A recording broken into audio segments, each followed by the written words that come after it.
Next chapter start करते हैं आपका यूनिट 6 ऑप्टिक्स। ऑप्टिक्स के बारे में आपको बता दूंगा। देखो ऑप्टिक्स के ना दो पार्ट हैं, हम दो पार्ट्स में ऑप्टिक्स करेंगे। जो फर्स्ट पार्ट है वो है रे ऑप्टिक्स, जो सेकंड पार्ट हम करेंगे वो है वेव ऑप्टिक्स। तो दो पार्ट्स में हम करेंगे, दोनों ही इम्पोर्टेंट है। हम इसको 6 चैप्टर्स में डिवाइड करेंगे, ठीक है। फर्स्ट 4 चैप्टर्स हमारे होंगे रे ऑप्टिक्स के, चैप्टर 1 to 4, और चैप्टर 5 और 6 सिर्फ 2 चैप्टर वेव ऑप्टिक्स के होंगे। 6 चैप्टर्स हैं, चाहे वो आपने ऐसे भी सोचना है यार कि ज़्यादा चैप्टर है, 6 चैप्टर है, बस वो डिवाइड किया है, ठीक है। तो रे ऑप्टिक्स अब हम स्टार्ट करेंगे। रे ऑप्टिक्स जो फर्स्ट चैप्टर है mirrors and reflection of light, ये करेंगे फर्स्ट चैप्टर। बट उससे पहले ऑप्टिक्स है क्या? ऑप्टिक्स है क्या? ये ना फिजिक्स की ब्रांच है। जैसे +1 में मैंने आपको बताया था मैकेनिक्स क्या होता है, quantum mechanics, relativity, thermodynamics, electromagnetism, सारे फिजिक्स के पार्ट्स हैं ना। वैसे ही ऑप्टिक्स एक फिजिक्स का ऐसा पार्ट है जिसमें आप मिरर्स के बारे में पढ़ोगे, लेंसेज के बारे में, रिफ्लेक्शन के बारे में, रिफ्रैक्शन के बारे में, डायफ्रैक्शन, इंटरफेरेंस, बहुत सारी चीज़ें हैं और कुछ लॉज जो जिनके बेसिस पे ये सारे फिनोमिना होते हैं। सो ऑप्टिक्स क्या है? एक ब्रांच है फिजिक्स की, a branch of physics which deals with the study of mirrors, lenses, reflection, refraction, diffraction,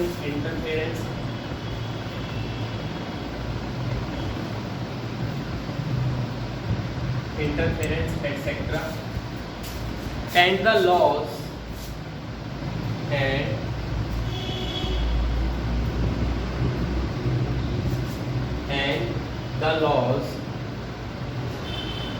which govern these phenomena.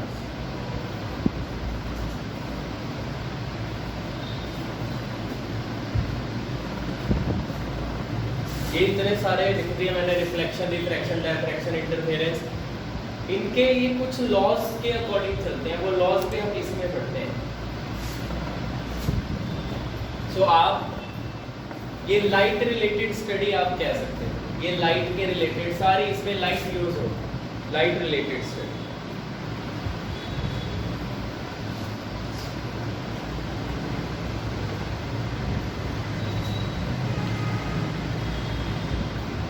हाँ जी करें। सबसे पहले देखो ये लाइट रिलेटेड स्टडी है, तो सबसे पहले लाइट क्या होती है? लाइट क्या होती है? लाइट एक वेव है, बिल्कुल। लाइट को तभी देखो ये वेव ऑप्टिक्स है ना, जो इसमें लाइट को वेव की तरह ही माना गया है। लाइट को एक वेव लेके फिर सारे लॉज को वेव मान के, तो ये रे ऑप्टिक्स अभी कर रहे हैं। वैसे लाइट क्या है? एक एनर्जी की फॉर्म है जिसकी वजह से हम देख पाते हैं। It is the form of energy. अभी थोड़ा बेसिक है, मैं आपको बता रहा हूँ जो आपने 10th क्लास में किया, 12th में उसका पहले लिंक है, समझ गए? तो जो आपने 10th में सीखा है वहीं से स्टार्ट कर रहे हैं हम, चीज़ें वही हैं, पर स्टार्ट वहाँ से किया, फिर धीरे धीरे अच्छा होता जाएगा, ठीक है। तो लाइट क्या है? It is the form of energy, it is the form of energy which produces the sensation of sight.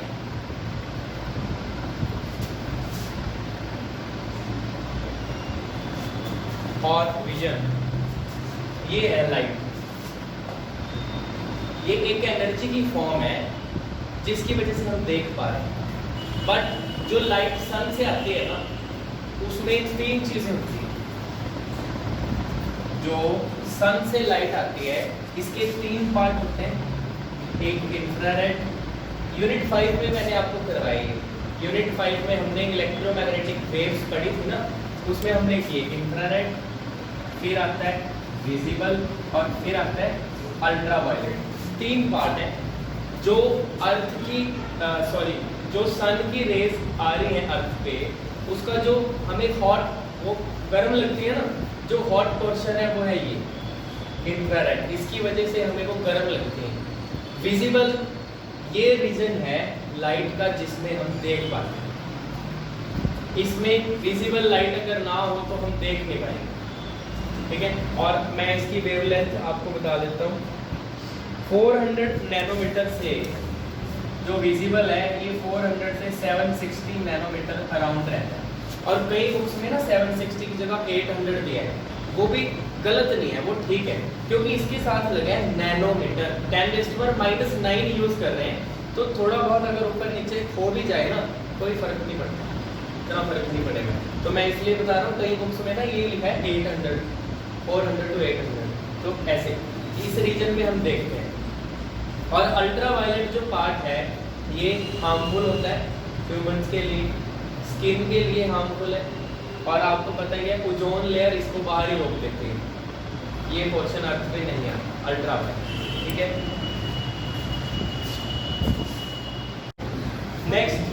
Next है ray of light.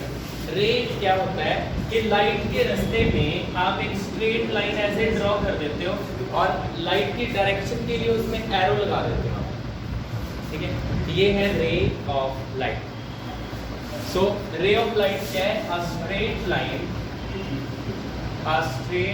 Line drawn in the direction of light, in the direction of light is called a ray। बस light की ना direction में एक हमने line draw की, साथ में एरो लगाया है डायरेक्शन के लिए, ये रे है। और बीम क्या होता है? Beam of light, bundle of rays, bundle of rays of light is called a beam of light। देखो ये काफी सारी रेज हैं, जब एक बंडल हम इसका लेंगे तो वो बीम बोल लेंगे, ठीक है जी। इसके बाद आता है sources of light. Sources of light, sources of light.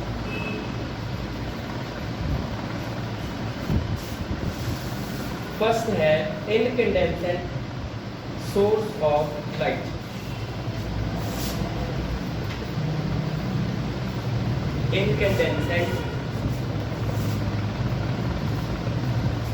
Incandescent means thermal source of. देखो लाइट के वो सोर्सेस जो हॉट हैं, थर्मल से क्लियर हो गया होगा। लाइट के जो हॉट सोर्सेज हैं सारे के सारे क्या है? इनकैंडेसेंट, लाइक सन, स्टार्स, बर्निंग कैंडल, कोई भी बर्निंग ऑब्जेक्ट है, हॉट सोर्स हो गए ना। बर्निंग ऑब्जेक्ट जितने भी हैं सारे के सारे हैं इनकैंडेसेंट। तो आप लिख लो a hot source which emits light, a hot source which emits light, a hot source which emits light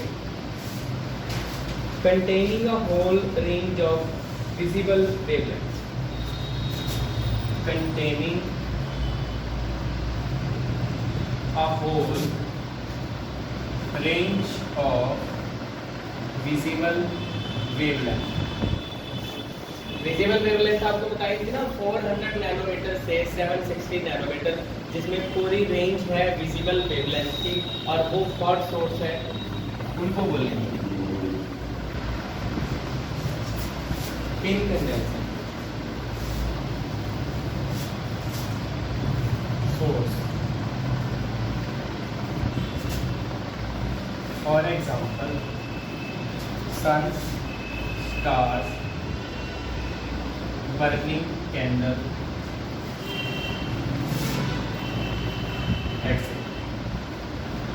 एक इनकंडेंसेंट सोर्स होते हैं, एक होते हैं gas discharge source. Gas discharge, देखो जो इनकंडेंसेंट है ये सिंपल है, आपको समझ आ गया, पता है सबको। दूसरा होता है गैस डिस्चार्ज।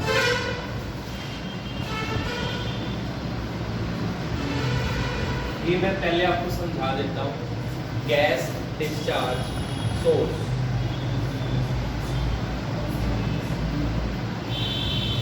देखो शायद आपने फिजिक्स लैब में देखा हो, आपने सोडियम वेपर लैंप देखा है? सोडियम वेपर लैंप नाम सुना है? एक लैंप होता है, उसके अंदर ना सोडियम के वेपर है, ठीक है, वो सोडियम वेपर लैंप है।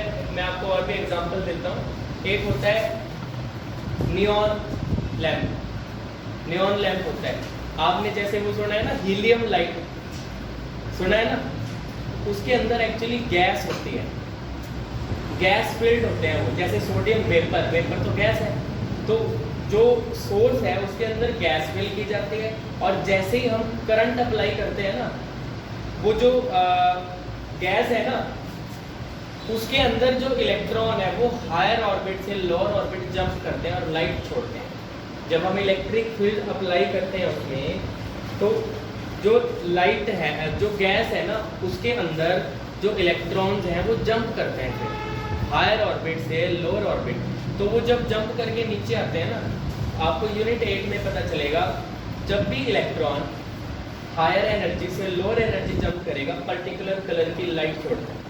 तो ये भी क्या करते हैं, एक ही कलर की लाइट छोड़ेंगे, बस स्पेशल कलर होगा, जैसे सोडियम वेपर में आपको बता रहा हूँ, वो येलो कलर की लाइट छोड़ते हैं, ठीक है। तो इनका एक प्रॉपर कलर होता है, क्योंकि इलेक्ट्रॉन ऊपर से नीचे आ रहा है, वो सेम ही रहता है हमेशा, ओके।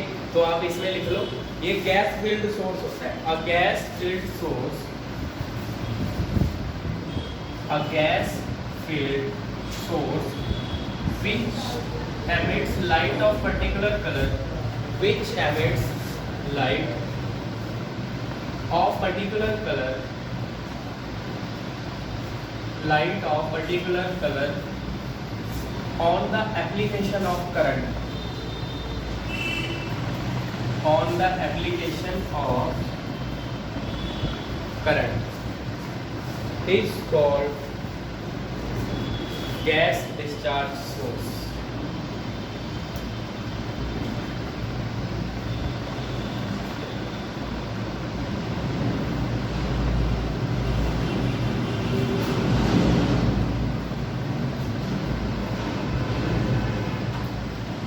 इसके example, neon bulb emits light of red colour, for example neon bulb emits light of red color, and sodium vapor lamp, sodium vapor lamp emits light of yellow color। ये gas discharge source हो, gas use करते हैं इसमें। Third और last, luminescent source. देखो जब एक ठंडी बॉडी लाइट छोड़े, उस फिनोमेना को क्या बोलते हैं, ल्यूमिनेसेंस। और ऐसी बॉडीज जो ठंडी है और वो लाइट छोड़ती हैं, वो है ल्यूमिनेसेंट सोर्स ऑफ लाइट। जैसे रेडियम कोटेड प्लेट हो गई, जुगनू हो गई, मोबाइल की स्क्रीन हो गई, टीवी की स्क्रीन हो गई, ठीक है, ये सारे ठंडी बॉडीज हैं। नेक्स्ट टॉपिक करते हैं reflection of light. Reflection of light, ये भी आपने पढ़ा हुआ है 10th क्लास में। रिफ्लेक्शन ऑफ लाइट क्या होता है, जब लाइट किसी पॉलिश्ड सरफेस पे फॉल करती है, ये पॉलिश्ड सरफेस है, लाइट इस पे फॉल करेगी ऐसे, जहाँ पे फॉल की वहाँ पे परपेंडिकुलर एक लिया जाता है, ये इमेजिन किया जाता है परपेंडिकुलर, सिर्फ इमेजिन, होता नहीं कोई ऐसे, हम इमेजिन कर रहे हैं, इसको बोलते हैं नॉर्मल। नॉर्मल का मतलब होता है परपेंडिकुलर। जैसे लाइट आई, जितने एंगल पे आई नॉर्मल के साथ उतने एंगल पे ना वो, जैसे टेनिस की बॉल, एक टेनिस की बॉल आपने ऐसे फेंक दी, टेनिस की बॉल ऐसे बाउंस करके ऐसे निकल जाती है, सेम लाइट ऐसे करती है, लाइट आई और बाउंस करके ऐसे निकल जाती है सेम एंगल पे, एंगल ऑफ रिफ्लेक्शन दोनों same, angle I angle R. ये सिंपली रिफ्लेक्शन है, bouncing back of light. Light मान लो ये ऊपर कोई मीडियम है, एयर है मान लो, तो एयर से आई, एयर में वापस उसी मीडियम में चलेगी, क्योंकि आगे जा नहीं सकती इससे, समझ गए। जब आप हाईली पॉलिश कर देते हो किसी मीडियम को, तो लाइट वहाँ पे ना रिफ्लेक्ट करके वापस चली जाती है किसी एंगल पे, जिस एंगल पे आई है उसी एंगल पे। और ये इंसिडेंट रे, इंसिडेंट रे, ये रिफ्लेक्टेड रे। ये मैं जल्दी जल्दी आपको करवा देता हूँ क्योंकि आपने पढ़ा हुआ। तो रिफ्लेक्शन ऑफ लाइट क्या है? The phenomena of bouncing back of light, bouncing back of light in the same medium, in the same medium when it strikes, when it strikes against any polished surface is called reflection of light, is called reflection of light। हाँ जी, समझ गए ना bouncing back. अगर light normally आए तो ये polished surface है, अगर लाइट ऐसे आए नॉर्मली तो वो अपना पाथ रिट्रेस करेगी, जिस रास्ते से लाइट आएगी बैक हो जाएगी अगर नॉर्मली आए तो।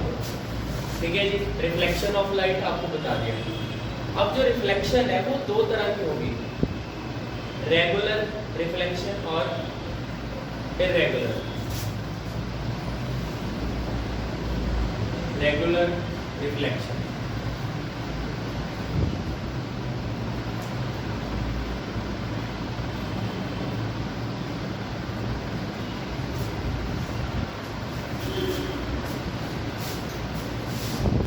रिफ्लेक्शन की टाइप्स करते हैं, दो तरह की है, रेगुलर रिफ्लेक्शन, इरेगुलर रिफ्लेक्शन।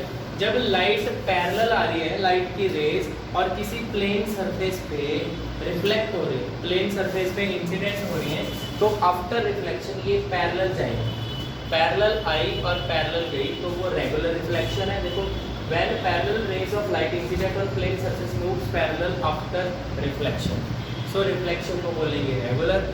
अगर हमारे पास सरफेस ही प्लेन नहीं है, इरेगुलर सरफेस है, तो उस पे जो पैरेलल रेज आएंगी वो नॉन पैरेलल जाएंगी आफ्टर रिफ्लेक्शन। ये इरेगुलर है, आप चेक कर सकते हैं। Laws of reflection of light करते हैं। फर्स्ट लॉ की ये incident ray, reflected ray and the normal all lie on the same plane. देखो, ये इंसिडेंट रे आई, रिफ्लेक्टेड रे ये हो गई, और ये मान लो नॉर्मल, ठीक है जी, ये नॉर्मल मान। तो ना डायग्राम ऐसे बनाया जाता है, all lie on the same plane. इसका मतलब क्या है कि अगर हम इसको एक साइड से देखें ऐसे, अगर आप एक साइड से देखोगे तो आपको एक पोर्शन में नजर आएंगे, ये पोर्शन को बोलते हैं प्लेन।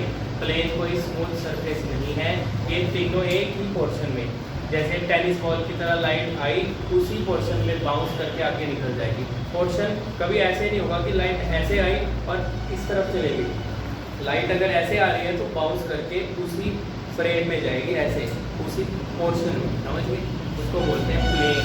और ये सिंपल है कि जितने एंगल पे, जहाँ पे लाइट इंसिडेंट करती है, यहाँ पे नॉर्मल हमने ले लिया एक 90 डिग्री का एंगल, और इसके साथ जितने एंगल में लाइट आएगी उतने एंगल पे वापस चली जाएगी। दो लॉज हैं, बिल्कुल simple.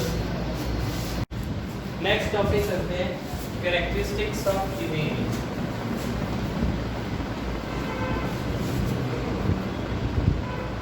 Of image formed bye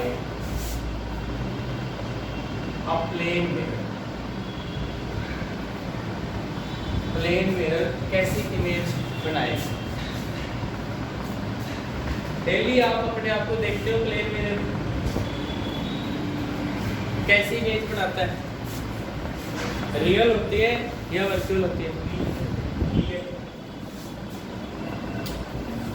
देखते हैं कैसे बनाते हैं। मान लो ये एक प्लेन मिरर है, आपने यहाँ से पॉलिशिंग की इसकी, तो इस साइड से हम देख रहे हैं ऑब्जेक्ट्स को, ठीक है।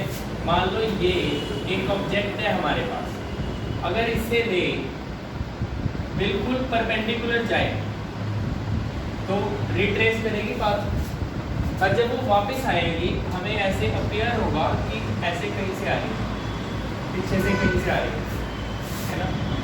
और अगर किसी एंगल पे ऐसे रे आए, किसी एंगल पे, ये मिरर है, अब ये यहाँ पे नॉर्मल, अब ये अगर एंगल आई पे आ रही है तो सेम एंगल पे रिफ्लेक्ट ऐसे होता है।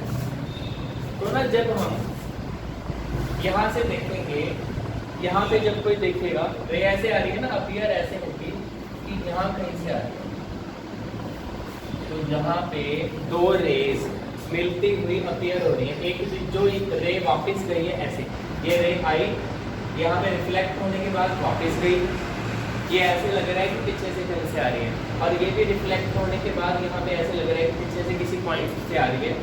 तो यहाँ पे जहाँ पे दो रेज एक्चुअल में मिलेंगे या जहाँ पे दो रेज मिलती हुई अपीयर हो, जैसे कि मिलती हुई अपीयर हो रही है, एक्चुअल में थोड़ी मिली, तो ये डॉटेड लाइन से इसको रिप्रेजेंट करते हैं कि एक्चुअल में रे ऐसे गई नहीं है, तो लग रहा है हमें।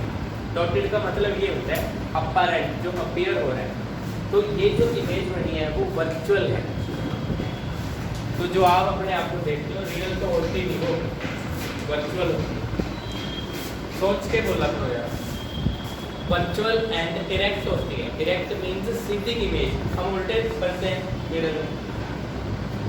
पानी में एक पेड़ की इमेज जो बनती है उल्टी बनती है, वो होती है रियल एंड इन्वर्टेड। रियल के साथ हमेशा इन्वर्टेड आता है, वर्चुअल के साथ हमेशा इरेक्ट आता है। 10th क्लास में इमेज फॉर्मेशन होती है, इसमें भी करेंगे वो सारी, 10th वाली वो सारी करेंगे। सो ये जो इमेज बन रही है यहाँ पे, इसके कैरेक्टरिस्टिक क्या है? सबसे पहले जितने डिस्टेंस पे ऑब्जेक्ट बाहर रखा है, मान लो x डिस्टेंस पे, तो x डिस्टेंस पे ना बिहाइंड द मिरर इमेज बनती है। Image is form behind the mirror, image is formed behind the mirror at the same distance as the object is placed in front of mirror। जैसे आपने object रखा है front में, उतने distance पे ही behind the mirror image बनती है। Second, image formed is virtual and direct। क्योंकि ये जो दो इमेज बनने के लिए ना दो रेज का इंटरसेक्ट होना जरूरी होता है, तभी यहाँ पे दो रेज मिल रही हैं, अपीयर हो रही है मिलती हुई। Image formed is virtual and direct. जो इमेज ये बन रही है वो वर्चुअल है और डायरेक्ट है। और size of image is equal to size of object. बिल्कुल सेम साइज की इमेज बनती है जो साइज ऑब्जेक्ट है, ठीक है। Next, image form is literally inverted. Literally inverted, that's our left hand appears, that's our left hand appears right and vice versa। Mirror में ऐसे नहीं होता, आप ऐसे राइट करते हो लगता है कि इमेज का लेफ्ट है, लेफ्ट करोगे तो इमेज का राइट नजर आएगा, समझ गए ना। इसको बोलते हैं लिटरली इन्वर्टेड।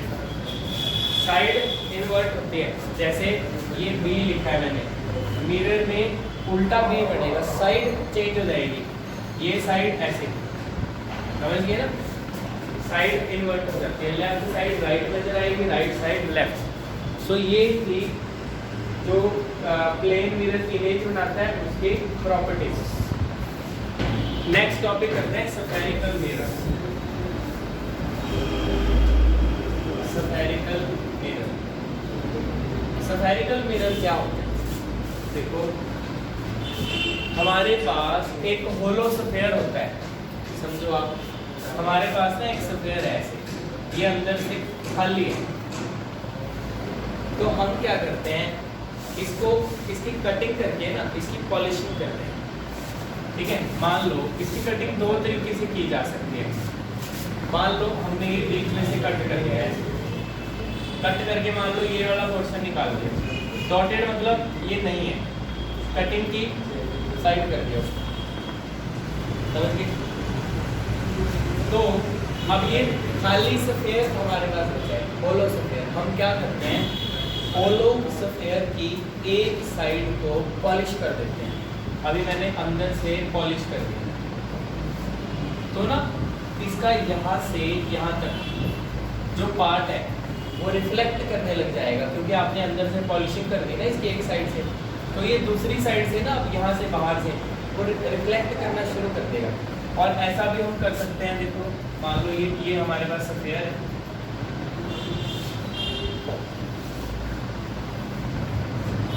और हमने इसको सेंटर से कट कर दिया। अभी तो हमने ये वाली साइड निकाल ली थी, अब ये वाली साइड हटा कट कर, ये वाली साइड बची, और इसको अंदर से पॉलिश किया था, इसको बाहर से पॉलिश कर दिया है। तो स्फेयर का यूज किया ना हमने, स्फेयर का हिस्सा है ये, बस ये वाला निकाल दिया हमने, इसको बाहर से पॉलिश कर दिया। अब ये अंदर से रिफ्लेक्ट करेगा, क्योंकि आपने बाहर से इसको ना पॉलिशिंग कर दी, तो ये रिफ्लेक्ट अंदर से करेगा, ठीक है। तो ये होते हैं स्फेरिकल मिरर, एक स्फेयर का पार्ट होते हैं, ठीक है। तो ये कौन से मिरर है? The mirror shows reflecting part या उस रिफ्लेक्टिंग सरफेस, इनका जो रिफ्लेक्टिंग सरफेस है वो एक होलो स्फीयर का पार्ट होता है। उस reflecting surface is the part of hollow sphere. ये होलो स्फीयर का पार्ट होता है रिफ्लेक्टिंग सरफेस, ठीक है। अब देखो समझो, इसके एग्जांपल में आपको दे देता हूँ, concave and convex mirror, concave mirror and convex mirror, ये होते हैं स्फेरिकल मिरर। अब जैसे मैंने आपको ये फर्स्ट बताया कि अंदर से आपने इसको पॉलिश कर दिया, ये बाहर से रिफ्लेक्ट कर रहे हैं, तो ये कौन सा मिरर है? ये कन्वेक्स। और आपने ये बाहर से पॉलिश कर दिया, अंदर से रिफ्लेक्ट कर रहे हैं, ये बन गया कनकेव।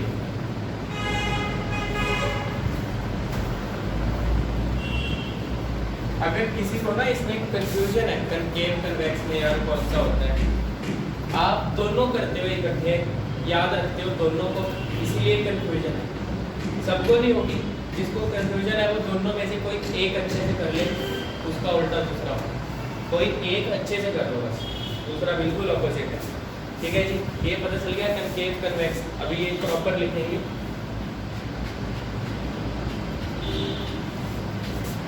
तो कनकेव, ये कन्वेक्स मिरर क्या हुआ? कन्वेक्स मिरर क्या है? A part of hollow sphere, part of hollow sphere whose inner surface is polished, inner surface is polished and outer surface is reflecting। ये कन्वेक्स हो गया। कनकेव क्या है? A part of hollow sphere, a part of hollow sphere whose outer surface is polished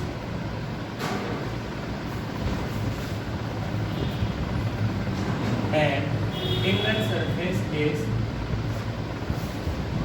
reflecting. ये अंदर से reflect करता है, बाहर से बर्स्ट। तो कंकेव कन्वेक्स हो गए। इसके बाद यूजेस करते हैं।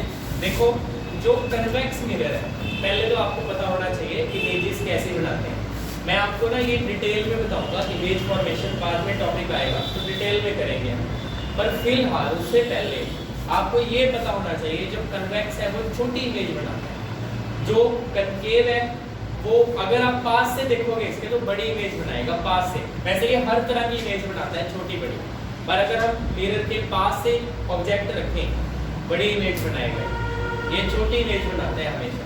तो छोटी इमेज की वजह से इसको as a rear view mirror या ड्राइवर्स मिरर की तरह इसको यूज करते हैं, ठीक है। उससे क्या होगा, इमेज बनती है छोटी, तो जो पीछे की ट्रैफिक है ना, ट्रैफिक का बड़ा एरिया कवर हो जाता है। Because the image formed by it is diminished small and direct, मतलब सीधी इमेज बनती है, उल्टी नहीं, सीधी image. So field view is increased. जो पीछे की ट्रैफिक का व्यू है ना वो ज़्यादा हो जाएगा, मतलब छोटे से मिरर में बहुत ज़्यादा ट्रैफिक आ जाती है। पर उस पे ना मिरर में लिखा होता है, इसी वजह से objects are closer than they appear. Bike वाले पे भी लिखा होगा, स्कूटी पे भी, कार पे भी। कार पे शायद ना हो पर वो उसमें आपको पता लग जाता है कि आपको वो नज़र आ रहा है व्यू ज़्यादा, पर वो इतना दूर नहीं है, ऑब्जेक्ट पास ही लग दूर रहा होता है, ठीक है। और इनको ऐसा रिफ्लेक्टर यूज करते हैं स्ट्रीट लाइटों। एक इमेज छोटी बनाता है, ये इमेज बड़ी बनाता है। वैसे ही हर तरह की इमेज बना सकते हैं, ठीक है। अब सबसे पहले तो ये ना लाइट को ना फोकस करना है एक जगह। ये लाइट को, ये रिफ्लेक्टर क्यों यूज कर रहे हैं एज अ रिफ्लेक्टर, क्योंकि ना लाइट को ना स्कैटर कर देता है, ऐसे डाइवर्ज करता है लाइट को। लाइट जैसे इसमें आएगी ऐसे बाहर की तरफ मोड़ देगा, ठीक है। लाइट ऐसे इस पे आएगी तो ना ये ऐसे बाहर की तरफ मोड़ देगा उसको ऐसे। तो रिफ्लेक्टर ऐसा रिफ्लेक्टर यूज करते हैं।